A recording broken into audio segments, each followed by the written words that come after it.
Good afternoon. The CIO's office is pleased to present a series of brown bags on teaching with technology. This series is meant to highlight faculty's use of technology in their teaching and allow participants to share their ideas about teaching in distributed learning environments.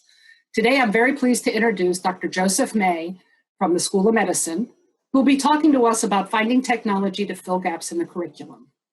After his presentation, Mr. James Schwartz, also from the School of Medicine, will be talking about using off-the-shelf tools to scaffold learning in a distance learning environment. Please note, we will be recording these sessions. Also, if you have any questions while the presenters are speaking, please use the chat function. We'll be keeping an eye on that. At the end of the presentation, we'll open up the floor for people to discuss their ideas and questions. Thank you again for joining us. Now on to the show. I'm teaching congenital cardiology anywhere between the medical students who come through our residents here in these programs, all the way through our cardiology fellows who also rotate with us over on this side. So today I'm going to kind of focus on teaching cardiac auscultation and how we've been able to pivot a little bit in the virtual environment to do this.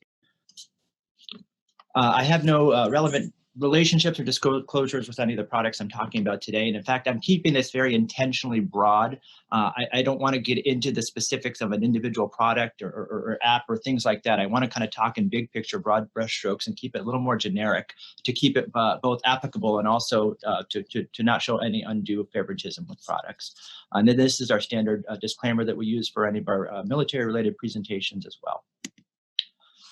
So look, like most cardiologists, I would say I tend to be a little bit of a purist when it comes to how we approach the cardiac examination. And this is kind of how I've been taught by the people who taught me before me, and going all the way back to what you see here, an example of Dr. William Osler at the bedside demonstrating his cardiac examination. So we classically teach about needing to do inspection first and really paying attention to the chest wall and chest wall deformities and the respirations and everything that goes with that. Palpation being the next thing. Where's the point of maximal impulse? What's the quality of the cardiac impulse? Other factors like that. Moving then to auscultation, using your stethoscope, listening in various windows, listening for things like heart sounds and splitting of the heart sounds and murmurs and things like that. And then as shown here by Dr. Osler, the contemplation mode, when you sit back and kind of try to assimilate the information and put it all together. I think that this is something that we teach our students, we teach our trainees to perfect this, but I will say in practical experience as a cardiologist, most of the time it doesn't go this way. Most of the time we're much more focused, we're much more expedited. This is a time-intensive process to do a correct cardiac exam and do it in the complete form here. With that though, I would also argue that we're probably losing a lot of those skills that would have been practiced by Dr. Osler and the folks that he trained back many, many years ago. There's a kind of legendary story that Dr. Helen Taussig, who was famous for her work at Johns Hopkins, especially with the blue babies and some of the early palliation of heart disease there, that she famously started to lose her hearing at the end of her career, but could still make important diagnoses just by palpation alone, feeling the quality of the thrill or the murmur that was associated with the particular heart defect. And I certainly would say as an individual cardiologist and the folks I work with, that is not something we can necessarily say we can do. I think this is an area where maybe technology has actually made us a little bit less talented at the cardiac examination. I think to some ways the cardiac exam may be a little less relevant, maybe even obsolete, some would argue, because we have things like echocardiogram. Oftentimes when a cardiologist sees an adult patient, especially for the first time, they have already gotten their echocardiogram completed, so they know the diagnosis. So it's not as important for me to listen to the murmur, listen to the heart sounds, to decipher, is this mild aortic stenosis or severe aortic stenosis, because I already have the echo there in front of me. And I think studies would kind of pan out to show that that is the case with contemporary trainees versus those 10 or 20 or 30 years ago, that you take standardized patients and have people take a listen and describe the examination. And I think we have a perishable skill set that we're not necessarily teaching well to the generations that are coming ahead of us. I participate in the OSCEs that are performed for our first year trainees. They do one at the beginning of the year for transitional and internal medicine interns. And then they do another one at the end of the year for those who are going out on a general medical officer assignment. And I've actually sat in the same exact case scenario, seeing the same people come through at the beginning of the year after they're finished medical school, brand new intern hitting the wards, at the end of the year and looking at the difference in their cardiac examination. And I will say one particular example stands out where I saw almost a perfect exam. Everything Dr. Osler shows us here, including a sitting exam, standing exam, squatting, all those types of things. And the same exact intern at the end of the year put his stethoscope on top of the chest, on top of the clothing, listened once, and moved on. And I think that's an example of what we probably are seeing around us with the cardiac examination being a perishable skill set. I would argue, though, that it is really important that we teach good cardiac auscultation skills. We can't depend on echocardiograms and other technology to replace that skill. As a pediatric cardiologist, this is important because about 90% of kids at some point in their life will have a heart murmur. And so just playing the odds alone, if I can't teach family medicine and pediatrician doctors to go out and distinguish that innocent murmur, the one that's not associated with structural heart disease, from the less common but important pathologic murmur, then I'm not doing my job, and I'll end up with a lot of referrals for unnecessary cardiology visits and echocardiogram. So I think it is important that we teach the cardiac exam, and especially auscultation, in order to be able to distinguish the common innocent variety of murmurs from the pathologic one, especially. There are certain ways we as a field have kind of approached how to teach cardiac auscultation. I love this picture here. I would love to say this is a real photograph. Actually, this is something that was from a Woody Allen mockumentary talking about medicine, but similar examples do exist. So we talk about kind of the teaching stethoscope. So one head to the stethoscope, multiple people listening at the same time, trying to kind of do this synchronous based teaching where the expert describes what that person hears to the trainees surrounding him. Like I said, this is from a Woody Allen mockumentary, but this is a product right here that is actually on the market today. If you go on Amazon and other places looking for stethoscopes and teaching stethoscopes, this is one example of what you may be able to purchase, where 4 different trainees can listen to the same sound at the same time. Certainly in our contemporary pandemic, I'm sure social distancing probably it's not a great option for people who all want to crowd into the same patient and take a listen, but that is on the market just to show you an example. This also came into vogue in the last 20 or 30 years. This is a kind of a digital stethoscope. You can see here at the head of the stethoscope, there's options for recording and playing back sounds and having people listen to what one person listens to in perpetuity and using those samples to teach things. It certainly has some benefit over kind of this model where everybody's trying to do something at the same time with one patient who comes and goes.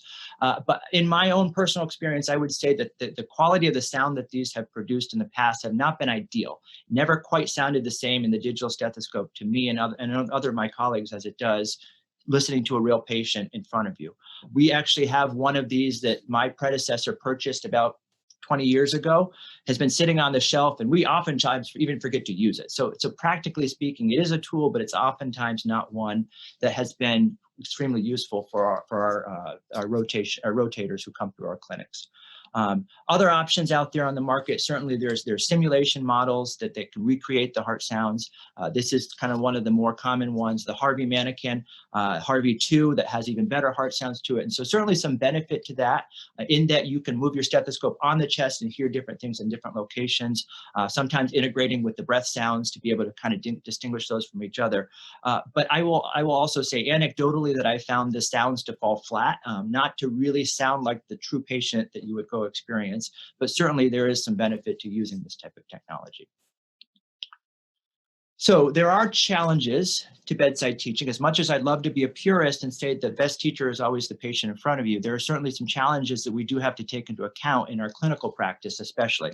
One of them is case volume itself. Do we have enough patients in a month? Say somebody's on a month-long pediatric cardiology rotation with me. Are they going to hear enough patients with aortic stenosis to be able to kind of sear that in their memory for the next time they go out in the future and hear it again?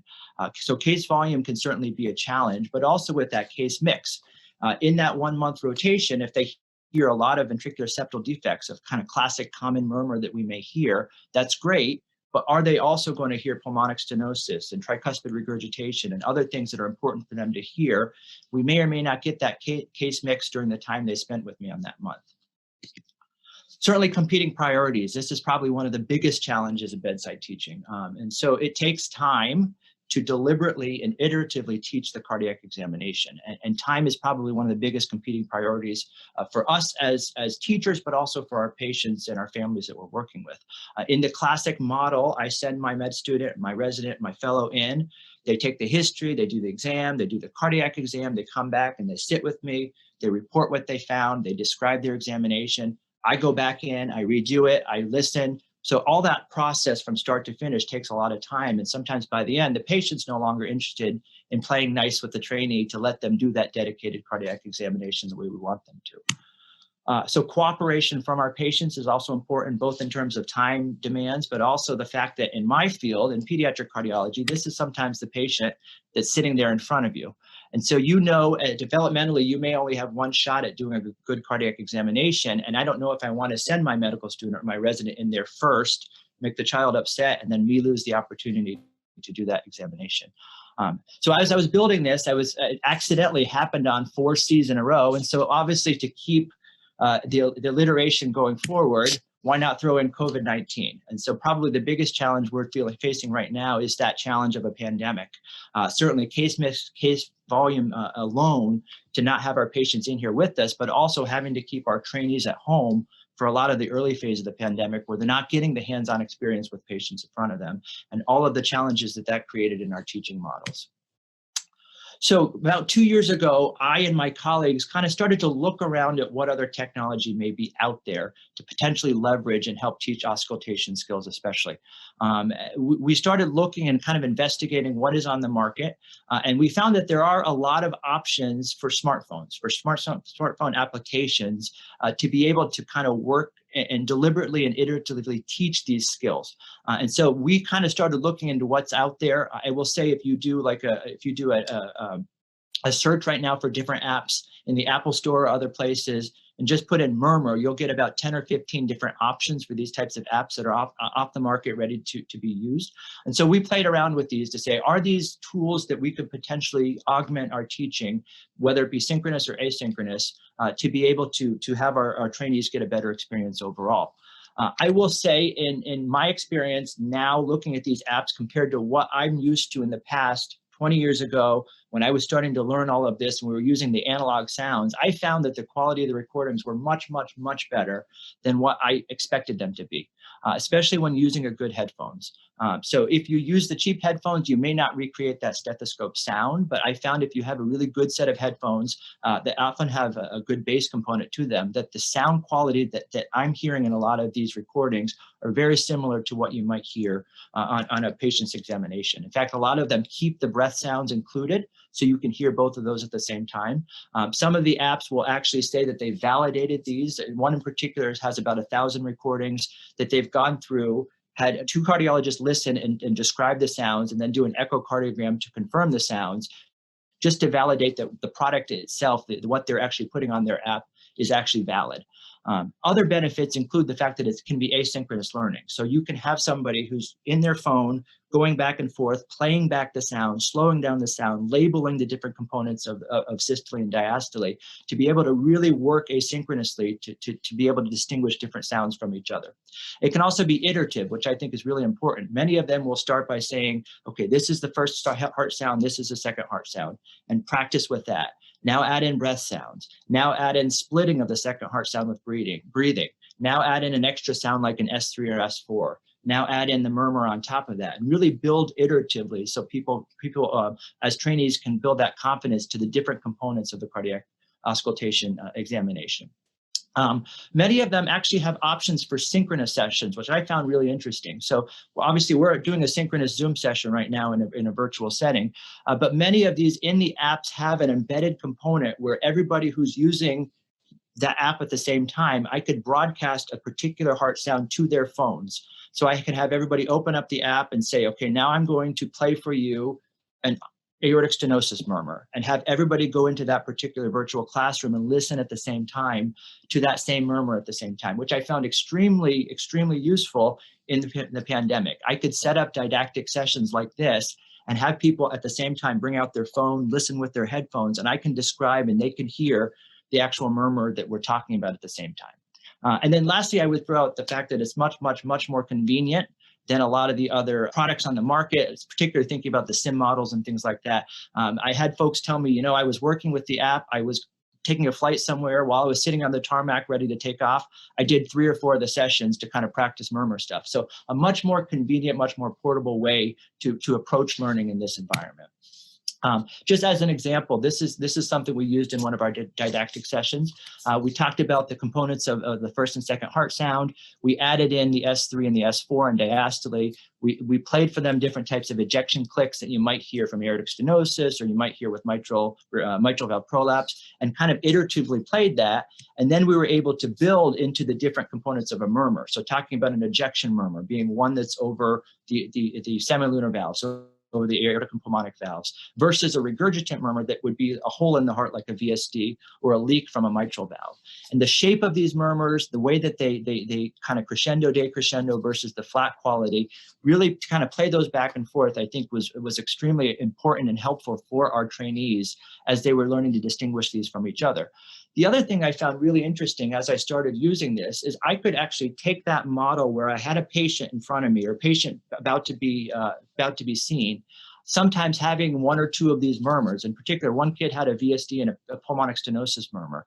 And rather than me going through the series where the med student listens, they come back to me, I listen, I talk to them, I actually would play the murmurs for them ahead of time to say, I expect you to go in and hear this pulmonic stenosis ejection murmur and this VSD murmur. I want you to listen to what the 2 sound like. And then when you go here on this patient, see if you can find those murmurs. So almost doing a flipped classroom where they know what they're going to hear when they go in, and then they talk about it with me in that kind of that environment where we can kind of discuss the location and the radiation and other things. Dr. May, I wanted to give you a 3-minute warning. Perfect. Okay. Have 2 slides left, so that's great. And so kind of how we roll this out, initially we did this kind of as a supplement during our month-long cardiology rotation. So asynchronously, they were working through different apps.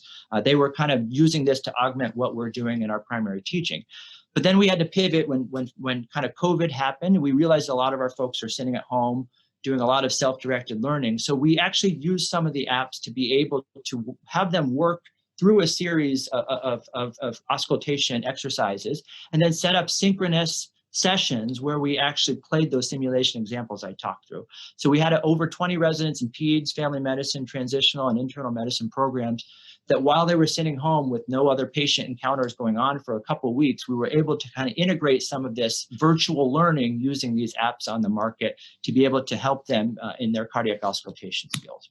So this is my takeaway. This is what I've learned from this experience, from this journey, is that I think really the best cardiac teaching incorporates a combination. You need that bedside teaching, absolutely. But I think simulation models, certainly working together, working in synergy here, actually builds a better teaching curriculum for your trainees.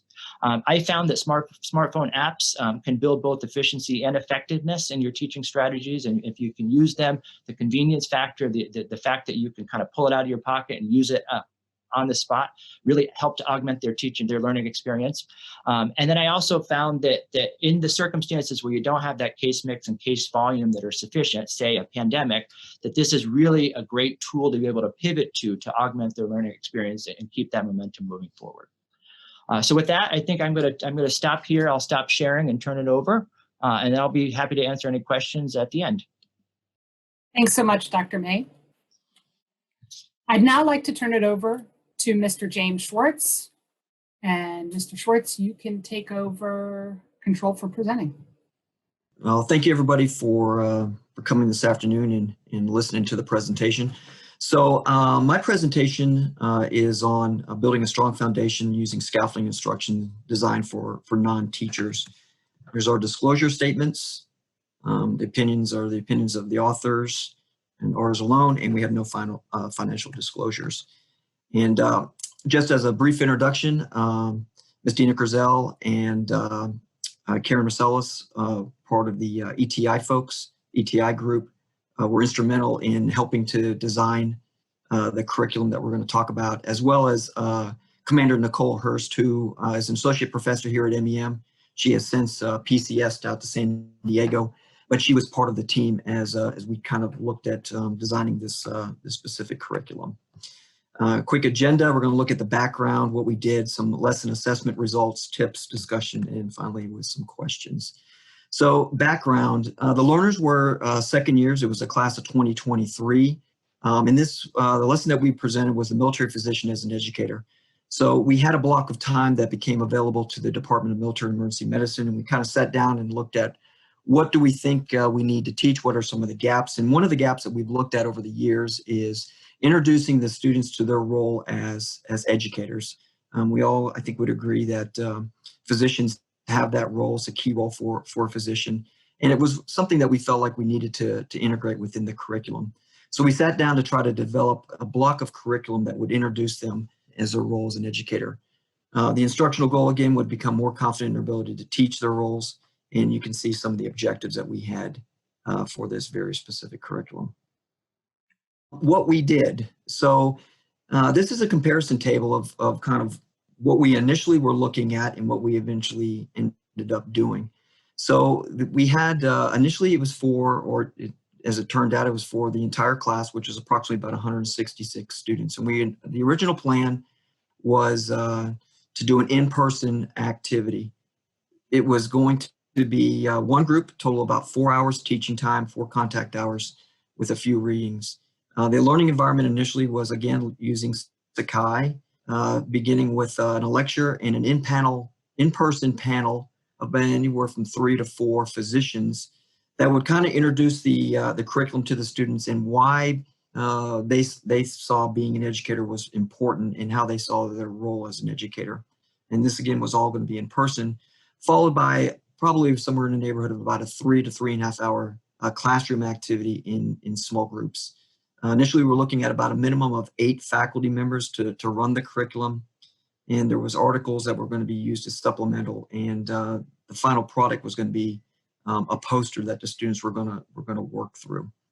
How did we modify the plan? So once obviously COVID hit and we were told that everything needed to be in the virtual environment, some of the key challenges was, okay, how do I teach this in the virtual environment to 166 students working in small groups that needed to be able to collaborate, as well as be able to bring in faculty and allow them to collaborate with faculty and provide some coaching. So what we needed to do is we turned this into 2 groups of about 83 students. So we turned it into 2 sessions. Each session was, rather than a 4-hour session, was going to be a 2.5-hour session per group. So we were able to gather about another hour of teaching time to accommodate a 2-session activity. We still used Sakai as the learning management platform. We relied heavily on pre-reading since we elected not to do an introductory lecture for the activity. Instead of doing the in-person interview, we decided to do a video interview, and we selected a faculty member here at the university to provide her perspective on why it was important to be an educator and how she saw her role as an educator. So again, we relied on that video piece that the students needed to watch prior to moving into the activity.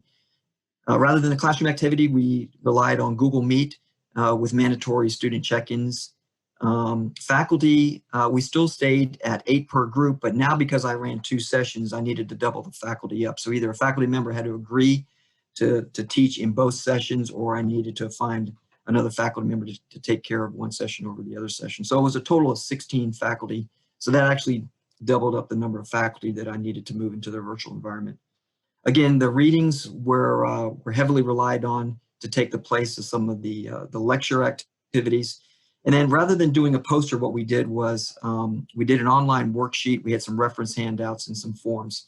And so this online worksheet really was focused on scaffolding. Since I knew that I was going to have students working in small groups, anywhere from 4 to 5, with limited faculty interaction, that worksheet had to be set up so that it would lead the student through the content. And again, this was the first time that we were introducing this type of content to the students. It was absolutely new to our learners. So it had to have very explicit prompts, instructions, definitions, reference, and examples. I'm going to see if this will work here real quick. Take us out to take a real quick look at what this looked like.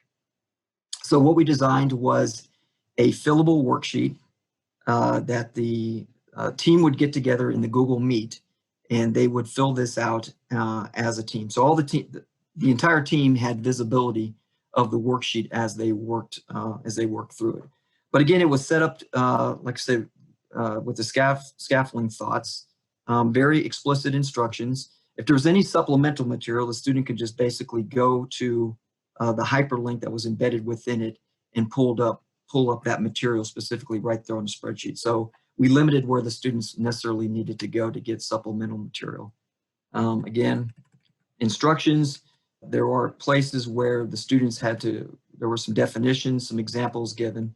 The other key part to this initially was that we needed the students to be all kind of on the same sheet of music. So as an example, early on, they needed to develop a proposed instructional goal. But that instructional goal was what was going to lead the rest of the activity. So we needed the students to all be on the same sheet of music as they got to the instructional goal. So as an example in this, they put in their proposed instructional goal, and then what they would do is they would go out to a Google form and they would have to put in their instructional goal. And based on their answer, once they submitted it, we would give them the schoolhouse answer to the instructional goal and ask them to use that schoolhouse answer for the rest of the activity. So this was one way to kind of provide some feedback, as well as to allow the students to do some assessment without necessarily having the faculty be involved in the actual activity or be mentoring them during the same time. So that was kind of the look of the worksheet. So as part of the activity, the students were asked to do an assessment based on the activity, and here's some of the results of that assessment. There were 166 responses. So 86 found that the sequence of instruction from the pre-lesson activity to the end of the lesson activity was connected. So they did see that it was fairly seamless as we moved from pre-lesson activities all the way through the end of the lesson. 62% found the information or skill easy to learn. 78% were satisfied with what they learned. 98% assessed they had enough time to complete the activity, which we found was pretty important. That given that you push this into the virtual environment, it was new content, that at least 95%, the overwhelming number of the students in the class felt like 2.5 hour block of time was enough to actually get through the activity. And then 65% found the activity was easy to participate virtually, with an additional, I've lost my screen here, 22% being neutral. So at the end of the day, the overwhelming majority of the class felt like learning and doing this activity in the virtual environment was actually fairly easy. There was a reflection that we asked the students to do as far as what they learned. So these are just 3 of the comments that we pulled out from the activity. I'll just give it a couple seconds here for you to take a look at that. The overwhelming majority of the students found that the ability to look at this role was valuable to them, and it provided some insight to how they could go about and be a good educator. Some tips. So one of the things that we found after going through the activity was it was key that we developed a faculty guide with supplemental technology training. So with all my faculty, what we did provide a guide that kind of walked them through the activity, knowing that that we necessarily may not be available to answer their questions during the activity. We felt like they needed to have a guide since they were in the virtual environment. We also held a rehearsal, I'll call it, just so that those faculty members that were involved in the activity were comfortable with the technology that we were training, i.e. the Google Meets. We actually did try to use Adobe Connect early on, and we found that to be too clunky, so we moved to Google Hangouts. Pre-assigned student Google Meet sites. So we initially allowed the students to set up their own Google sites and invite faculty in. And I think what we determined at the end of this thing, it was much easier if we just go ahead and assign those sites so that faculty already know, here are the sites where the students are located. And that gave faculty the ability to kind of jump in the site at any time they wanted to kind of check on learning. Pre-assign a student help site. So if the students are out there working kind of on their own as a team in this virtual world, and with limited number of faculty, it's helpful that if you have a site set up that the student knows that I can just go to that site and there'll be a faculty member sitting in that site that can answer any one of my questions. So we found that to be something valuable, as well as establishing hangout site for faculty to collaborate during the activity. So having a specific site just for the faculty to kind of come together as the activity is going on to either ask questions or collaborate or just talk about what they're seeing going on in the activity was helpful. Limit resource repositories. What I mean by this is try to embed all your resources within the activity. We try to embed the resources within that worksheet that the students were using so that they kind of had everything at their fingertips and they didn't have to go to different areas to find references or information. And then if limited by the number of faculty, which we were, think of creative ways to provide feedback during the activity to keep the students on track. Again, using the Google form to allow students to kind of put in a response and then based on that response, getting some sort of feedback that keeps them calibrated and keeps them on track, I think is valuable to working within the virtual environment. So with that, I want to turn it back over to Dina for the question time. Hi, so there's not a huge amount of us on the chat. If you have any questions for Dr. May or Mr. Schwartz, now would be the time. A little caveat here that I'd like to give everybody. Make sure that anytime you're looking at new software or new apps that you get approval from the CIO's office. And there's a whole process for that. And if you're interested in learning more, just let me know. But the Change Control Board, or what you might have heard as the CCB, is probably your first stop. So, any questions for Dr. May or Mr. Schwartz? You should be able to go in and unmute yourself. If you can't, go ahead and put them in the chat. I'll kick it off asking Dr. May. Dr. May, did you develop any type of rubric to kind of look at the technologies you were interested in? Did you have any type of scoring thing so you could keep them all straight? It's a good question. Not comparatively. That was mostly my colleagues and I kind of playing around ourselves with them just to say, okay, which sounds most like real life. We have started to kind of develop with the trainees going through the different, whether it be the asynchronous or the synchronous sessions, just to start by scoring how comfortable are you in examining murmurs at the beginning of the rotation, and at the end, based on your interaction with this, what's your comfort level? One of them actually has a series of quizzes that you take, and so we've also started using the last quiz as a pre-test and post-test just to kind of measure improvement over the time that they're using it. So we're working on that, but not comparing apps to each other at this point now. Thanks. Any other questions from our audience? I'll give you guys a second to think of something. I have a question for Mr. Schwartz. This is Beth. So you were using existing tools. You talk about existing tools. Did you learn some new things about the tools as you were doing this, or were you using capabilities that you already knew that say Google, that you could do in Google Forms? So were you trying to do new things and push it, taking advantage of features you knew? Yeah, I think I definitely learned some new tricks with Hangouts, but Google Forms I think was where I probably learned the most of some different things you could do. The feedback piece, in fact, Aaron Berry's on the call here, and Aaron helped me kind of work through how to provide feedback through Google Forms. Google Forms allows you to upload a recording, to link a Panopto video. So in a later activity that we conducted that was kind of based off of the physician as an educator piece, we actually linked in Panopto videos so that it would provide a video feedback to the student and calibrate the student to keep the student moving through the activity. So yeah, I think I definitely learned some tricks that Google Forms allowed you to do. And I guess the other piece here now is just for the group. The department is struggling a little bit because obviously the thought is face-to-face is always better. But I think some of us are now kind of wondering, well, is it? So because the technology allows you to provide some examples, some references. It allows you to provide the feedback that, if I have one faculty member who's trying to manage, let's say, 6 different teams, do I have the time to give all 6 teams the feedback that I necessarily want to give them? Whereas if I record something and I'm very meticulous and methodical about how I do that recording and what I put into that recording, then, and I make all those teams watch that as part of a feedback loop, then I know that the students are getting at least exactly what I want them to hear. So, doing something in person, I think, we'll obviously, when we have the opportunity to do that, go back to that.